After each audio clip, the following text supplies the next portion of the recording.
प्रिय ओडिशा बासिंदा सब्सक्राइब करंतु आम चैनल को पाखरे आसुथिबा बेल आइकन को दबाइबा बोलूँ। महंगा रिचार्ज तालिका प्रकाश पाइबा पर यह मध्य आपणक पई एक बड़ समस्या हो गलानी जे किपरि एवं केउटारे सस्ता रिचार्ज करा जाय परिबो।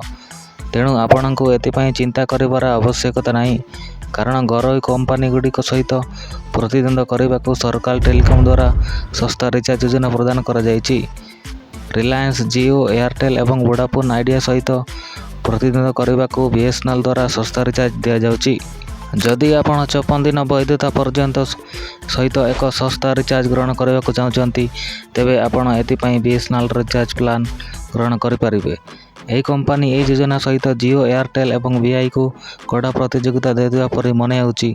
आसंतु जानिबा 54 दिन सहित आपण बीएसएनएल मात्र 347 टंका खर्च करी केते लाभ पाइबे एवं जियो रो रिचार्ज तुलना रे यही योजना आपण पई सस्ता हेबो कि? जदि आपण निज पॉकेट रे कम अर्थ सहित अधिक लाभ उपभोग करने को चाहती तेबे आपण बीएसएनएल रिचार्ज योजना ग्रहण करें। केवल 347 टंका पाई आपण 54 दिन पाई कॉल, डाटा एवं एसएमएस रो लाभ पाइबे। लाभ विषय कहवा गले 347 टंका पाई उपभोक्ता माने 54 दिन पाई असीमित कॉलिंग, दैनिक 100 एसएमएस एवं 2 GB डाटा पाई परिबे। एही योजना 4G इंटरनेट सेवा सहित अछि। जानन्तु जियो प्लान किपरि महंगा। जियो यार नूतन रिचार्ज योजना तालिका रे प्राय 2 मासर वैधता सहित एक योजना मध्य उपस्थापन करिछि। ए रिचार्ज योजना गुड़िक 579 टंका एवं 629 टंका रही।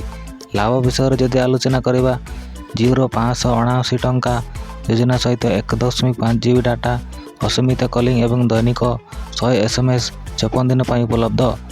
जोटारे 629 टंका रिचार्ज सहित आपण 1.5 GB डाटा, असीमित कॉलिंग एवं दैनिक 100 एसएमएस सुविधा पाइपर।